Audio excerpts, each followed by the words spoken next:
My name is Phil Williams and I would like to welcome you to Audio Angling, the podcast site of fishingfilmsandfacts.co.uk. Over the years I've interviewed a lot of people, most, if not all of which have either made meaningful contributions to their specific chosen discipline or have had something worth listening to say on the subject. In many departments, Jim Whippy, who I'm linking up with here, has arguably made the biggest contribution to be discussed so far.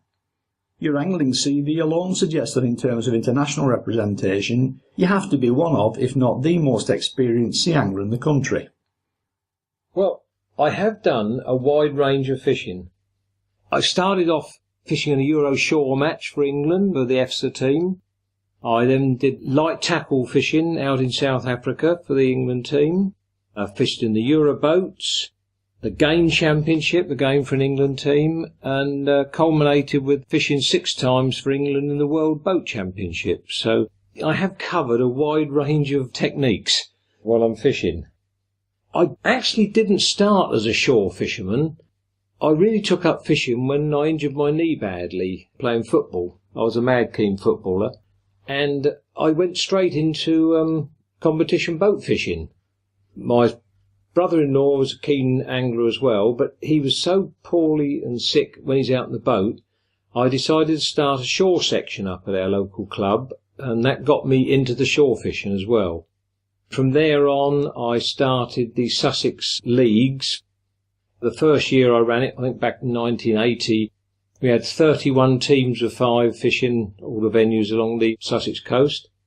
And that was about the time that the SAMP movement was getting going, because there was some argument at the time about whether there should be big payouts of money or not. And SAMP came in and set up a good formula to work to, where everybody knew where they stood about zone payouts and such. And that clarified a lot in those days. And then I got really into the club boat fishing and won my club championship numerous times. I think I ended up winning it 13 times, but wanted to stretch my limits so further. I also won the Southern Division Boat Championship and the personal members for the NFSA local one.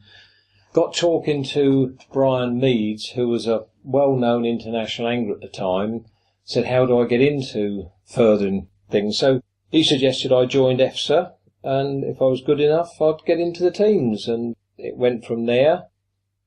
But the one thing I was really keen on all the time I was fishing was that EFSA and NFSA in the past had always seemed at loggerheads. The teams were always different, and one was always slagging the other off, and I didn't like it. And I joined both and put in for both teams. And in fact, I think myself and Mick Toomer were the first people to actually fish both for EFSA and the NFSA.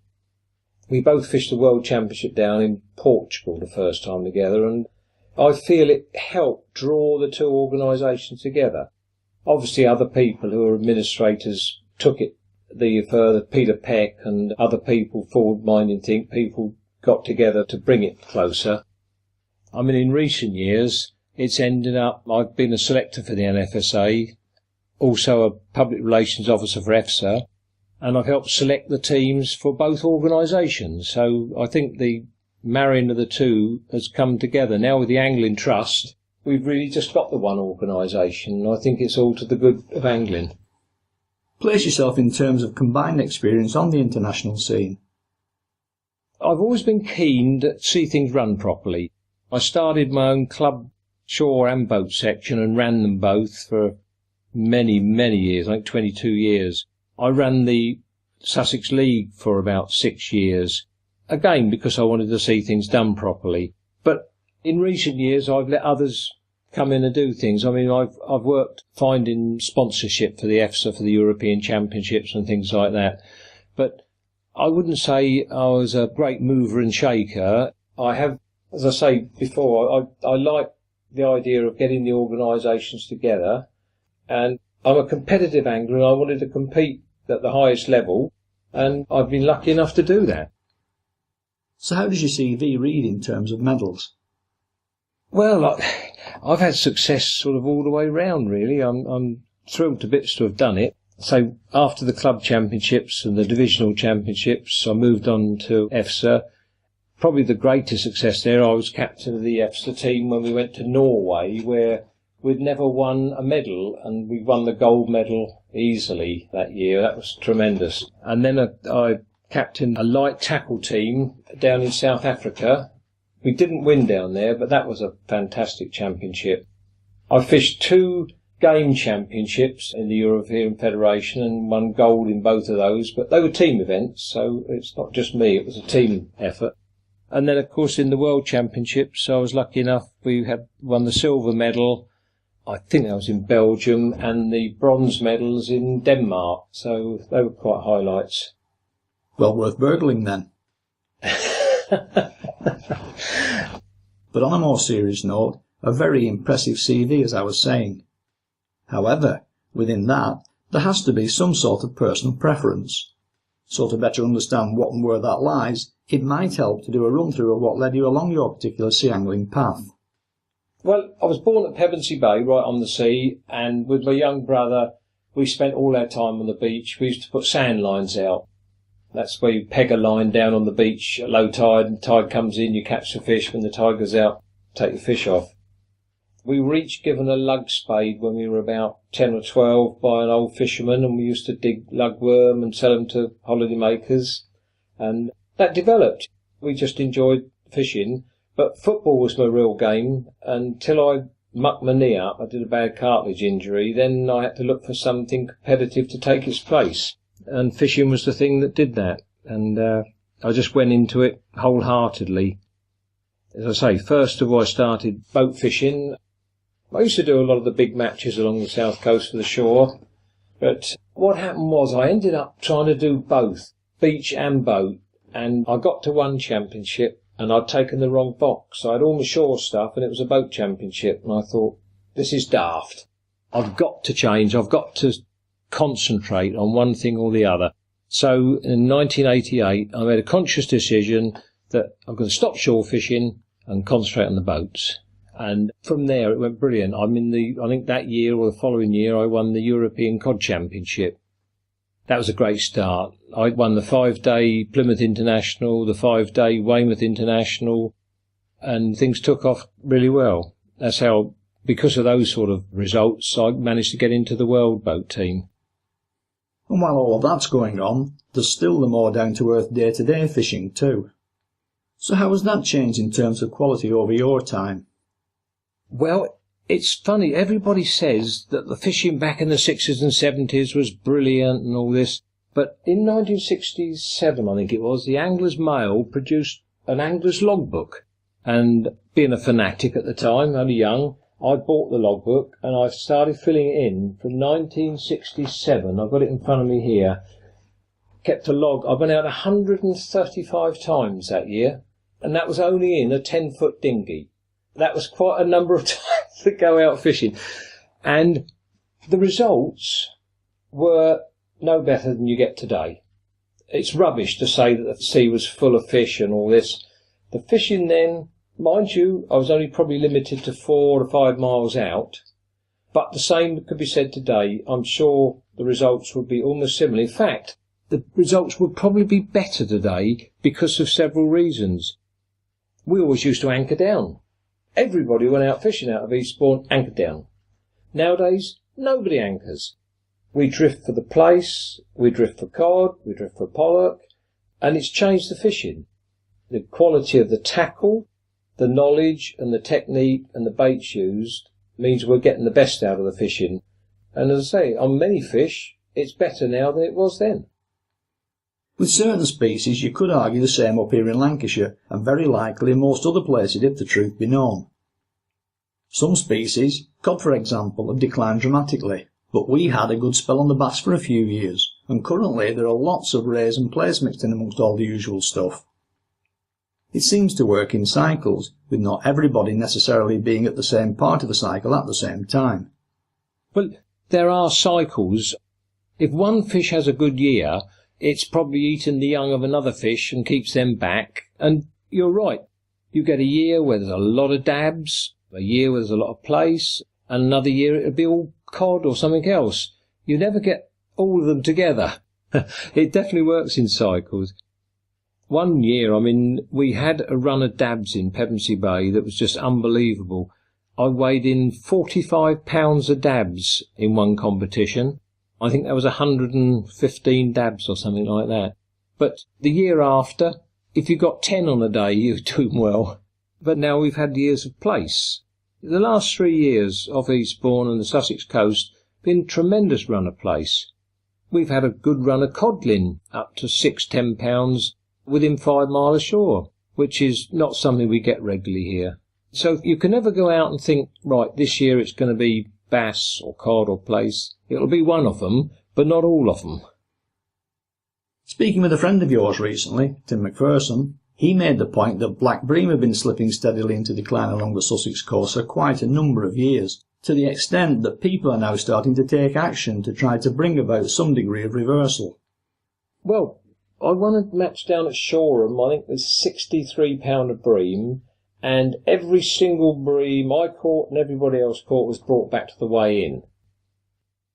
In the end, the fishing on those rocks just went completely dead. Not only because of the anglers catching and keeping them, they were getting caught down in the Bay of Biscay and places like that, netted heavily.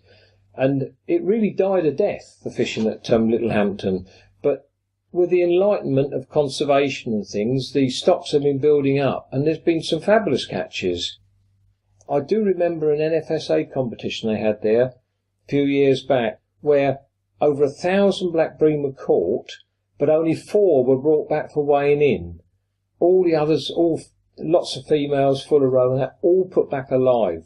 So we are enlightened these days, and give the fish a chance at least. And so we should. Too right. Mixed in amongst that lot was national representation on the light tackle scene, and thinking back, this is the area where I first remember coming across the name Jim Whippy many years ago, though not, I would add, in the direct competitive sense that you touched on there. Rather, it was for the making of headlines with a whole string of IGFA World Line Class records, and more to the point, making a whole pile of money into the bargain. Well, I read about a guy, I think it was Brian Taylor from Paynton, had won $1,000 because he broke a world record for pollock. Then a few months later, another record dribbed through that someone had broken a world record and got $1,000. And I thought, what the devil's this all about? And Berkeley were promoting a line called Trilene, and they were offering $1,000 for any world records taken on their line. So I set about trying to find out what these records were.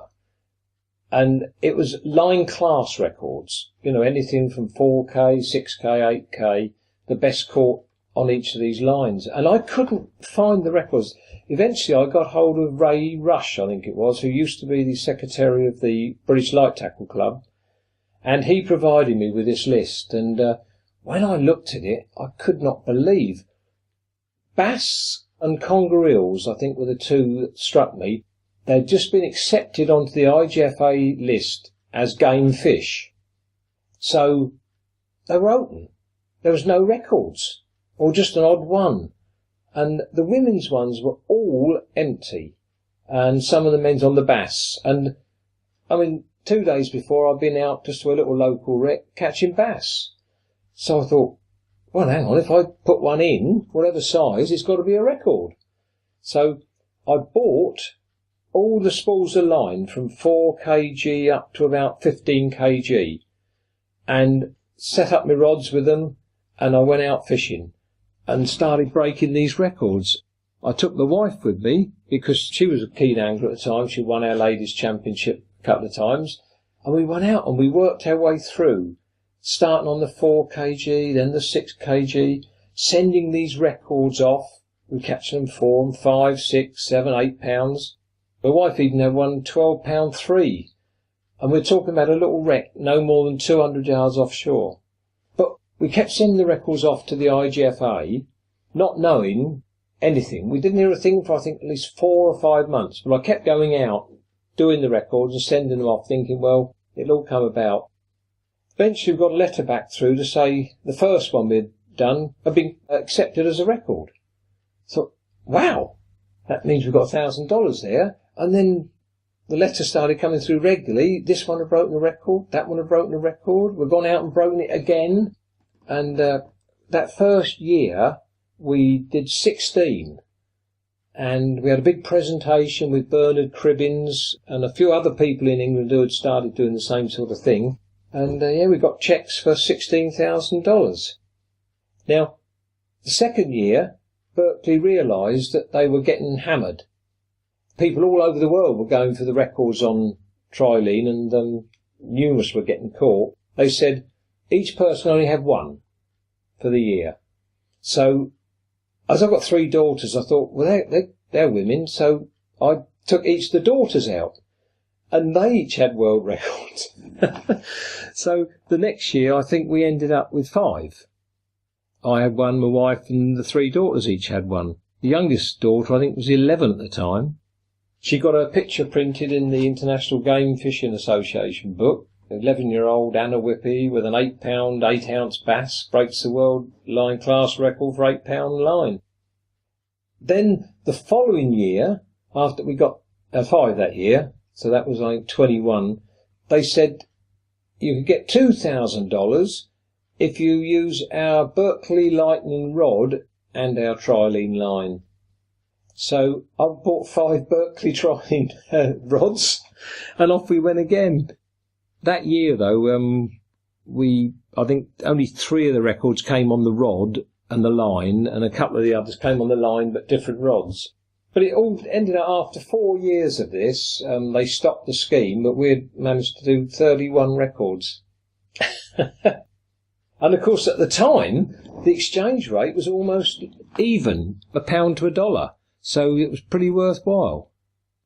That was from 1984 to 1988, I think that ran for. So that was quite an exciting time.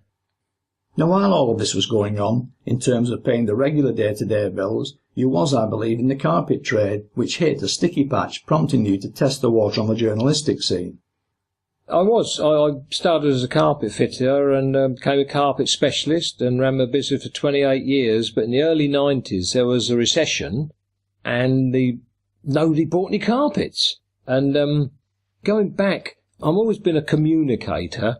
And when I was 15 playing football for our under-18s team, I always used to see the reports in the paper and never our team. And I thought at 15, I'm going to write a report and send it in. And the next Saturday it appeared in the paper.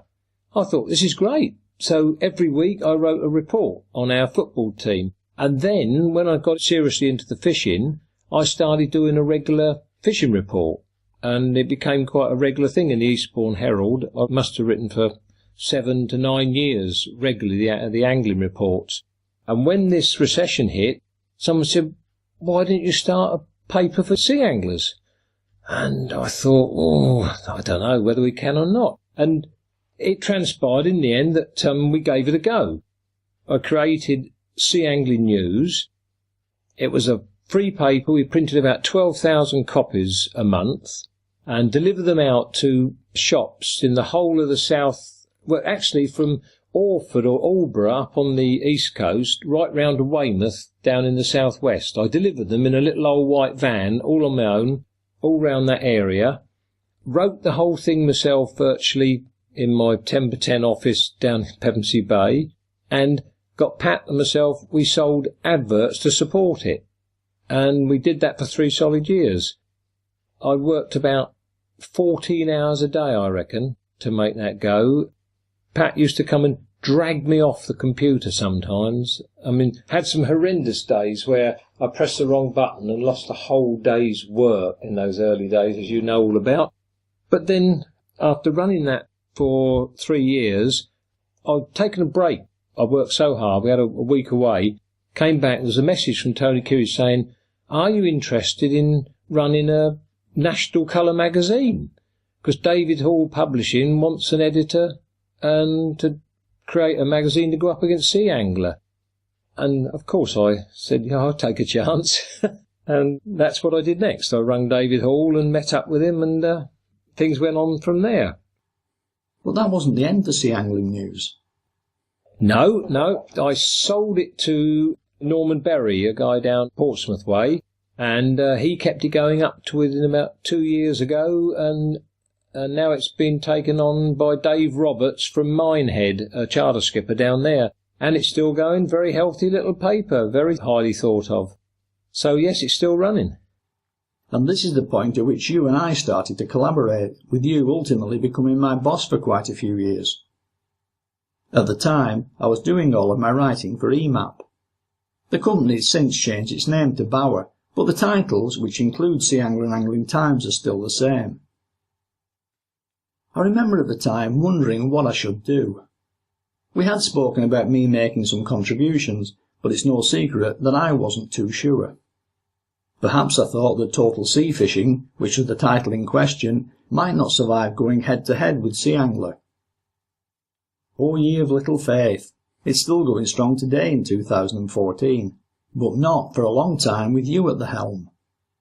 When I started Total Sea Fishing, because I'd fished on the international scene, I had no experience of running a national magazine, but I had so many friends in the business, of top fishermen, and I just asked them to help. And I had people like Jim Presley, who had been a double world champion, wrote for me.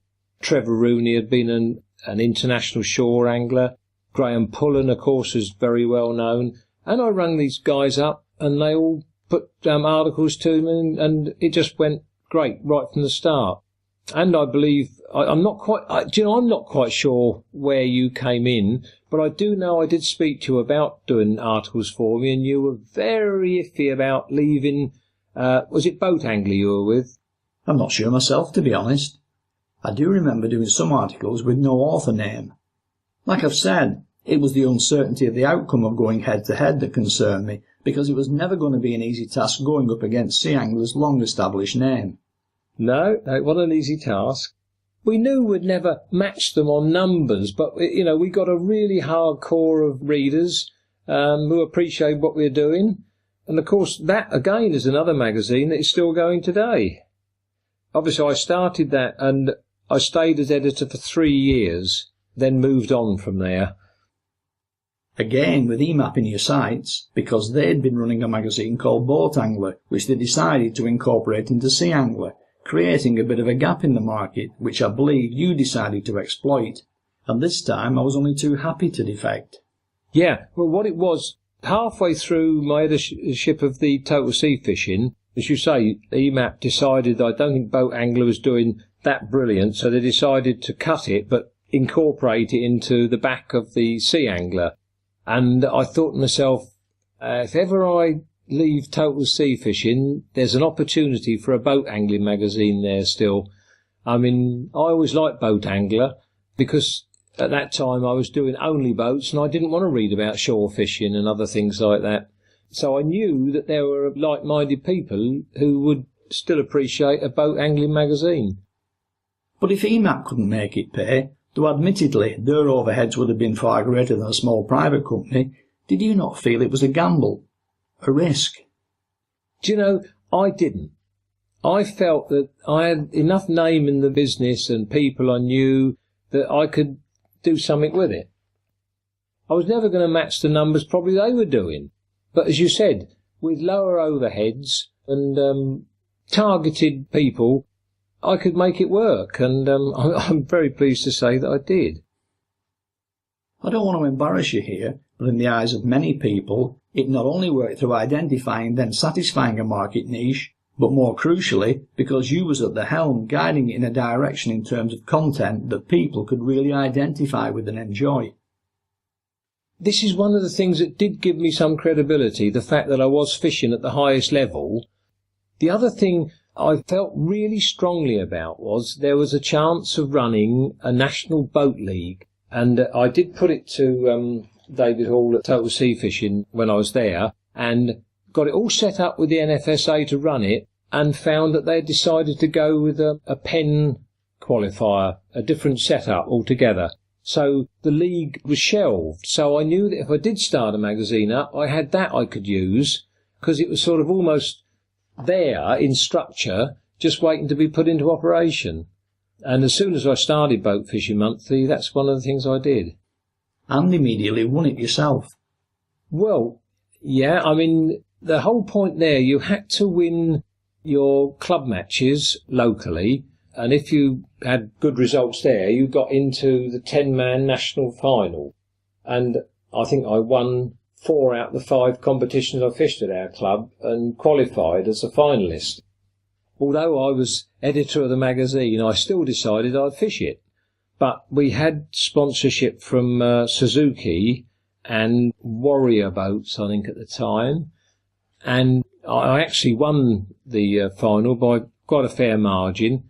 And at the presentation, I'd had a word with the Suzuki rep and said that I decided not to take the prize. And when they announced it, I offered it to the person who came second, which was a considerable surprise to him.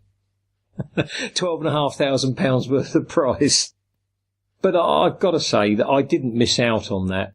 Because I was editor of the mag, Warrior offered me a boat to use for the next year, and Suzuki offered me an engine to use, so although it wasn't mine, I had the use of the top quality gear. Then, as with total sea fishing before, you felt the time was right to call it a day, only this time selling the title rather than vacating it. I'd owned Sea Angling News, so obviously I could sell it. Not for a lot of money, but it was because I wanted to get out to work for David Hall on Total Sea Fishing. But I was only working on a wage, as an editor's wage, for David Hall. Jolly good. I thoroughly enjoyed the job, and I've got to say it now, I really appreciated the chance that David Hall gave me. I mean, I'd only edited a black and white local newspaper, and he took me on to be editor of Total Sea Fishing, which was brilliant of him. It worked out successfully, I'm pleased to say, but I felt all along, if I was ever going to be able to retire with some money, I needed a magazine of my own. So I looked around to see if I could find someone to sponsor me, and I was lucky enough to find someone who was prepared to back me, and this is why I left Total Sea Fishing. And to all intents, you was growing it on very nicely.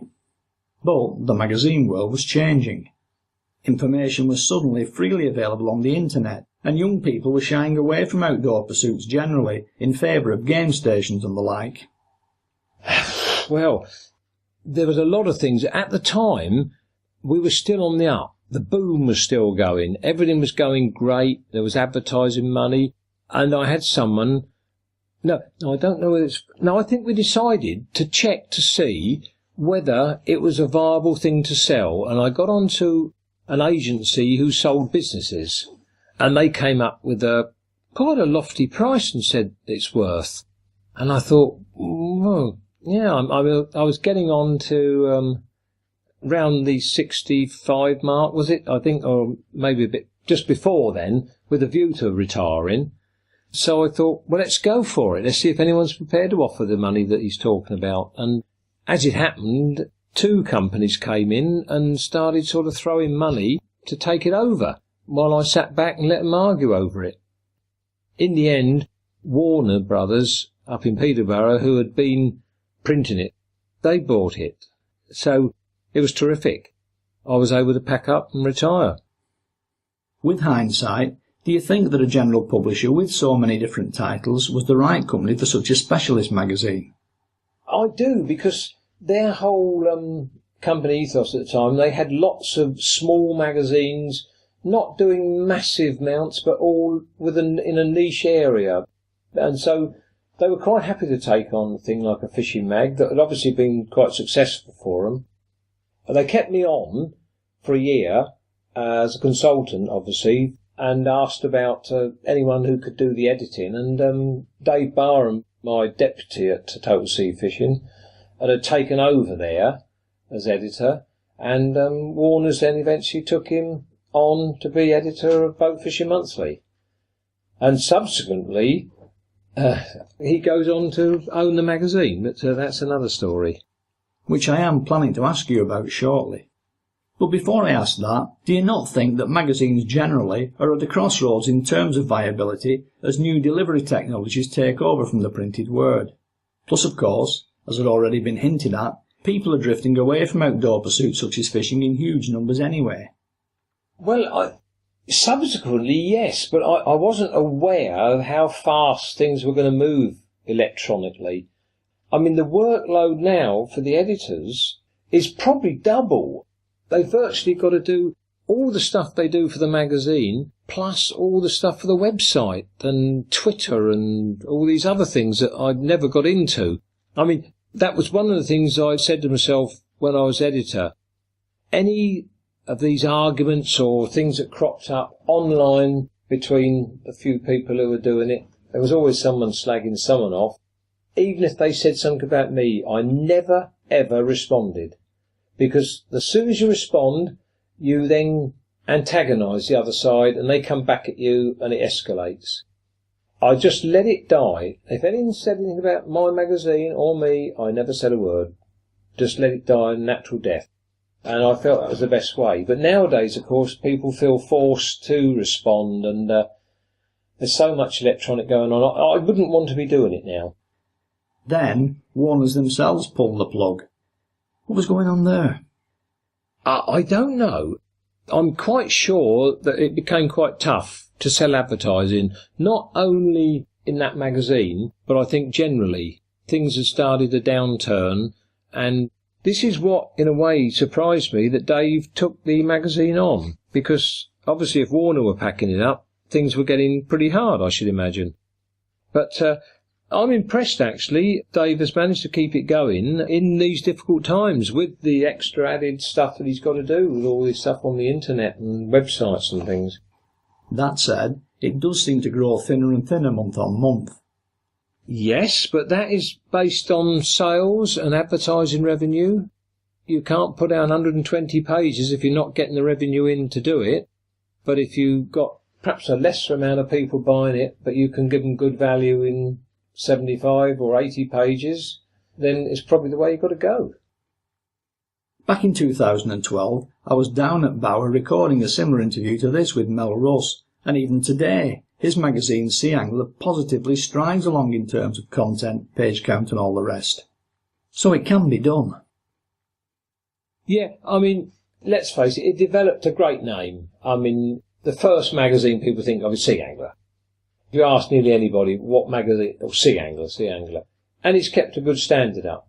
There's no question about that. Distributes well.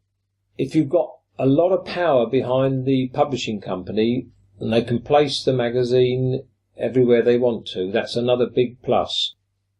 I was totally shocked when I started Boat Fishing Monthly to find that I had to give W.H. Smith £6,000 just to put the magazine in their shops. And another group wanted £4,000. And it was a staggering amount of money just to get it in their shop so they could sell it and still take their profit. So a good, keen, large organisation who've got the power to say, whoops, hang on, we're not paying you this sort of money for this mag because you've got our other 20 mags, it'd probably save them quite a considerable amount of money, wheelering, dealering on the distribution side. So that is a definite factor how Sea Angler kept the strength in the market, I'm sure. And eventually, I suppose, when things do go totally digital, you escape from all this overprinting and sale return stuff too.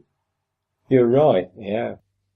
The other thing, I must say, I'm pretty staggered that Mel Russ has stayed as editor of Sea Angler such a long time. I mean, it must have been 7 years ago I heard that he was going to be leaving and going to retire. But he must have done a good 20 years as editor. And I've got to say, he is a very good editor. People in a position like his always get slagged off. But you've got to say, for someone to keep that job and to keep that magazine fresh enough to stay as a market leader, he's got to have done a good job. Couldn't agree more. And a much nicer person when you meet him face to face than some people might have you believe. Yes, that's true. But isn't that always the way? People can portray people as all sorts of things, but when you actually meet people face to face, I mean, I've heard things about Alan Yates, but when you meet Alan, he'll give you anything, tell you anything about fishing. He doesn't keep it to himself. He's a great guy, and most of the other people in the fishing world are the same. We all want everybody to catch fish. This pretty much brings it up to present. You're in good health and still doing plenty of fishing. So what exactly are you up to now? Well, I think just continue to enjoy my life. I mean, I have been so lucky to have been taken all around the world when I was editor to fish different places. I've been out on all the top charter boats to do features. It's just been a really great life. And now I write for Sussex Angling Media, which is a website on Sussex Angling. Tim McPherson started it, and I write for him regularly on shore and boats. I still write for Dave in Boat Fishing Monthly. I do features for him and questions and answers and things like that. But the rest of the time I spend with my grandchildren and fishing. And what more could you want? So what type of fishing turns you on now when you can fish for pleasure rather than looking for magazine features? I don't do pleasure angling. I'll sort of say that I am a competitive angler. I hate pleasure fishing. It's just a daft thing to say, but I hate it. I have to have something to go for. I could not go down the beach and throw out a line and just fish and say, oh yeah, I caught a dab, I'll put it back. I need to be trying to beat somebody, or beat a record, or win a species hunt, or something. And that's how my life's always been. So what does the future hold, not only for Jim Whippy, but also the rest of us in terms of magazines, fish numbers and all that goes with it? That's a really difficult one to answer. We've got online angling TV, we've got digital, electronic magazines. I still personally, and I know a lot of people like to have the hold of a glossy magazine in my hand to read. I find it, I don't get any satisfaction at all reading it on a computer. So I'm sure there will always be magazines. But I think because the younger generation have got their Kindles and their iPads and everything else, the need for the magazines will reduce. And it's funny, we can say, I can't see the time when there are no magazines, but it could well happen. When I was down at Bower, Mel was just about to launch the first digital edition of Sea Angler, with its built-in access to extra photo libraries and video examples of what was being explained in its articles, which has to be a huge leap forward. Yeah, if you're prepared to sit in front of a flickering screen and watch it, oh, I hate it. All those hours I spent writing the magazines in front of computers, oh, it's ghastly. Couldn't wait to get off. It is different. I mean, the young kids from today start off with an iPad on their lap or a game or whatever it is. They're so used to it. But I know my generation still like to hold a magazine in their hand. Whether they will die out altogether, well, who knows. Things do move on so quickly, you know. Who would have said braid would have taken over sea fishing like it has in the last 10 years? People who make mono must be tearing their hair out. You could say the same about digital photography. We both worked most of our lives with film. In fact, I bought one of the first digital cameras in the country.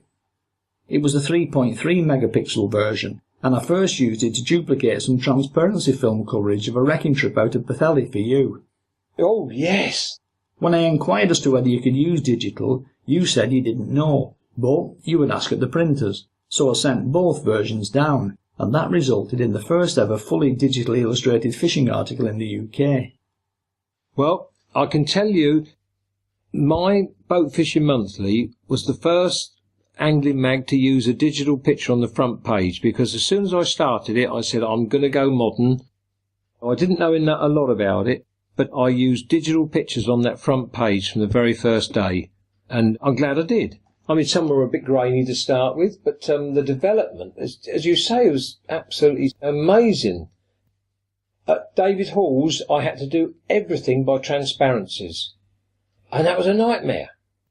When everybody started using digital, it just made my life so much easier. So yes, we've got to accept there are new things always coming through, and it could be that magazines will fade from existence. I rue the day. This is the point where I would normally start to sum things up, but this time I'm going to give the final few words to you. So sum up for us, if you will, your fishing life, your fishing and your fishing involvement. Let's start from the point of conservation. My wife looks at me now. She used to be an angler. She now says, look at what you do as a sport. compare with golf and tennis. She said, it's dirty and you're killing animals. And I thought, oh crikey. In fact, we are. But, in saying that, let's look at the good things that anglers have done. The rivers of England would be full of shopping trolleys and rubbish if the anglers hadn't insisted on having clean water where their fish could stay alive. The anglers in the boats, the work they put in, stopping netting and the outright massacre of fish in the sea, the way we've changed over to catch and release. Very few fish are brought back. We don't hate them. We don't kill them because we hate them. We love fish. I'm still as excited on every fish I catch as I was when I started. I just love it. I love the whole concept of it. And people can't actually see, if they're not an angler themselves, how much enjoyment there is, the thrill of the hunt, the preparation, and the sheer joy of being outside doing something in the outside world. And long may that remain so.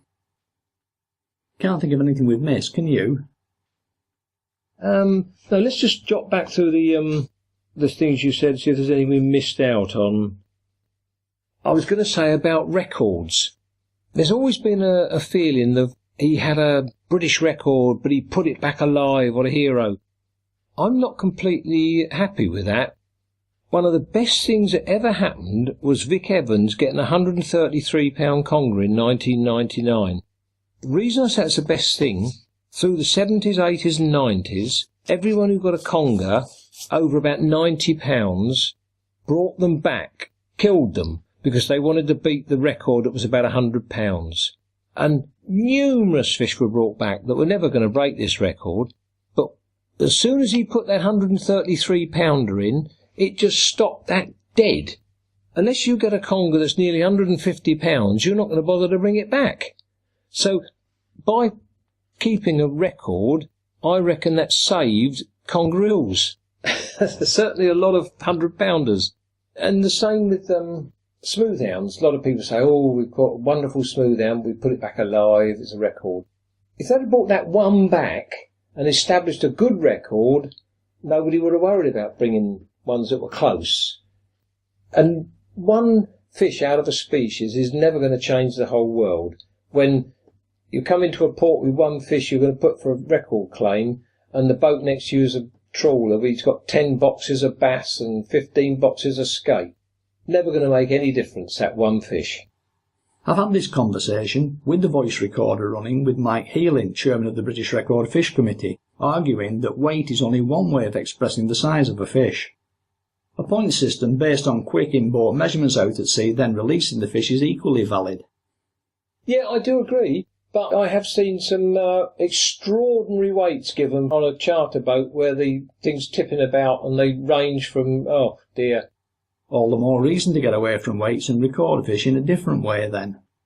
Funny you say that. Now, I fished a match on the shore at the weekend, a catch and release, where everything over 18 centimetres was measured and counted for points. They made a chart up where every single fish you catch has got a qualified points, all put back alive. Now, the glory about that is people were having 20 fish in the day. Probably only 2 of them would have matched up to size limits. But those 2 fish would have been killed and brought back to the weigh-in, as it used to be, and the other ones completely disregarded and thrown back in. But why not record them?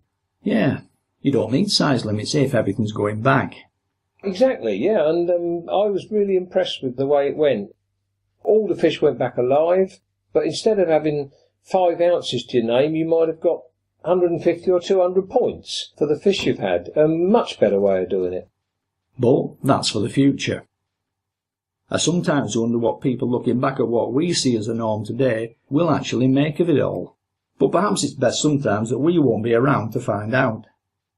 So all that remains is to say a very big thank you to Jim Whippy for his contribution to angling over the years and for his contribution here today.